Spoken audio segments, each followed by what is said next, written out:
सब कुछ शुरू हुआ 22 अप्रैल 2025 की वह काली रात जब जम्मू कश्मीर के पहलगाम में आतंकियों ने खून की होली खेल दी। पहलगाम वो जगह है जहां लोग सुकून की तलाश में जाते हैं, जहां बर्फीली चोटियां और हरियाली हर किसी को अपनी ओर खींचती हैं। लेकिन उस दिन उस जैसी वादी में आतंकियों ने 26 मासूमों की जिंदगी छीन ली। यह लोग अपने परिवारों के साथ हंसी खुशी के पल बिताने गए थे, लेकिन उनकी सैर मौत की सैर बन गई। इस हमले के तार सीधे पाकिस्तान से जुड़े थे। जब यह खबर देश में फैली तो हर हिंदुस्तानी का खून खौल उठा। लोग सड़कों पर उतर आए, सोशल मीडिया पर गुस्से का सैलाब छा गया। हर कोई बस यही पूछ रहा था, आखिर कब तक हम अपने भाई बहनों को यूं खोते रहेंगे। इस बार भारत सरकार ने साफ कर दिया कि अब चुप नहीं बैठा जाएगा। पहलगाम हमले के बाद भारत ने जो कदम उठाए वह सिर्फ गुस्से का इजहार नहीं थे, बल्कि एक सोची समझी रणनीति का हिस्सा थे। सबसे पहले भारत ने सिंधु जल संधि को सस्पेंड कर दिया। दोस्तों, यह कोई छोटा मोटा फैसला नहीं था। सिंधु नदी का पानी पाकिस्तान की खेती और रोजमर्रा की जिंदगी की रीढ़ है। इस संधि को 1960 में दोनों देशों ने साइन किया था, लेकिन भारत ने अब इसे ठंडे बस्ते में डाल दिया। इसका मतलब था कि पाकिस्तान की नदियों में पानी की जगह कीचड़ और गाद बहेगी। पाकिस्तान में हाहाकार मच गया। उनके नेता चीख चीख कर कहने लगे कि यह युद्ध से कम नहीं। लेकिन भारत ने जवाब दिया, आतंकवाद का जवाब अब हर मोर्चे पर मिलेगा, चाहे वह पानी हो, जमीन हो या हवा। इसके बाद भारत ने और सख्त कदम उठाए। अटारी वाघा बॉर्डर को पूरी तरह बंद कर दिया गया। कोई भी पाकिस्तानी चाहे उसके पास वैलिड वीजा ही क्यों ना हो, अब हिंदुस्तान की जमीन पर कदम नहीं रख सकता था। भारत ने अपने हवाई क्षेत्र को 30 मई तक पाकिस्तानी विमानों के लिए बंद कर दिया। इससे पाकिस्तान की उड़ानों को लंबे रास्ते लेने पड़े, जिससे उन्हें भारी आर्थिक नुकसान हुआ। और तो और भारत ने पाकिस्तानी उच्चायोग के रक्षा, नौसेना और वायुसेना सलाहकारों को परसोना नॉन ग्राटा छोड़ने का फरमान सुना दिया।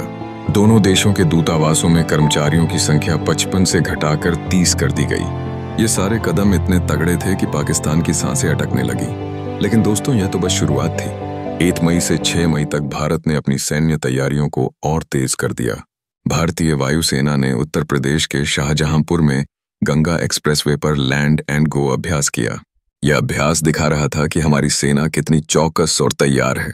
उधर अरब सागर में भारतीय नौसेना ने IAS सूरत से मध्यम दूरी की सतह से हवा में मार करने वाली मिसाइल का सफल परीक्षण किया। यह मिसाइल दुश्मन के हवाई हमलों को चुटकियों में नाकाम कर सकती थी। और सबसे खास बात, भारत ने जम्मू कश्मीर में 2 हाइड्रो पावर प्रोजेक्ट्स पर गाद हटाने की प्रक्रिया शुरू की। इससे पाकिस्तान को पानी की सप्लाई पर और चोट पड़ी। बांधों से कीचड़ और गाद छोड़ी गई, जिससे पाकिस्तान की नदियां प्रदूषित हो गईं। पाकिस्तान इस दौरान क्या कर रहा था? उनके नेता बस गीदड़ भभकियां दे रहे थे। उनके रक्षा मंत्री ख्वाजा आसिफ कह रहे थे कि अगर भारत ने पानी रोका तो वह परमाणु हमला कर देंगे।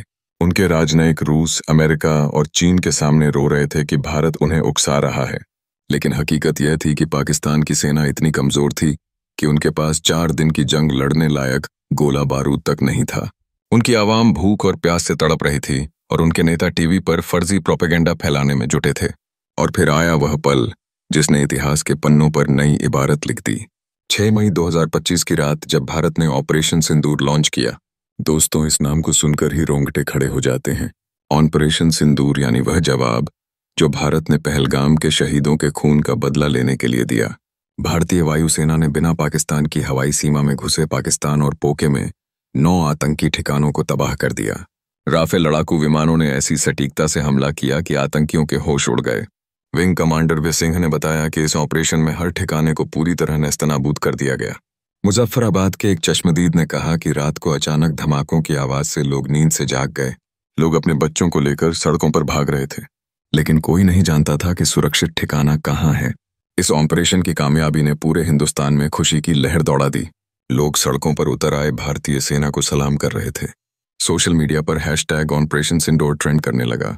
गृह मंत्री अमित शाह ने कहा, यह भारत का जवाब है, चुन चुनकर बदला लिया जाएगा।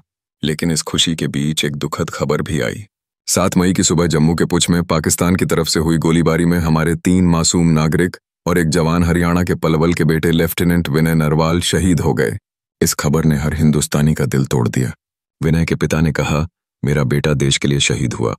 मुझे गर्व है, लेकिन इस दर्द ने हमारे हौसले को और मजबूत किया। ऑपरेशन सिंदूर के बाद भारत ने अपनी तैयारियों को और तेज कर दिया।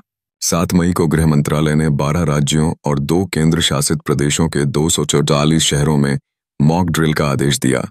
यह मॉक ड्रिल 1973 के भारत पाक युद्ध के बाद पहली बार हो रही थी। सायरन बजे, बिजली कटी और लोगों को युद्ध की स्थिति में बचाव के तरीके सिखाए गए।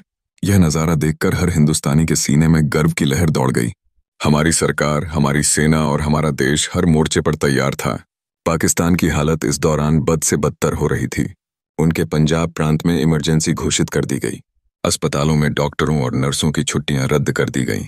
बलूच लिबरेशन आर्मी ने पाकिस्तानी सेना पर आईडी हमला किया।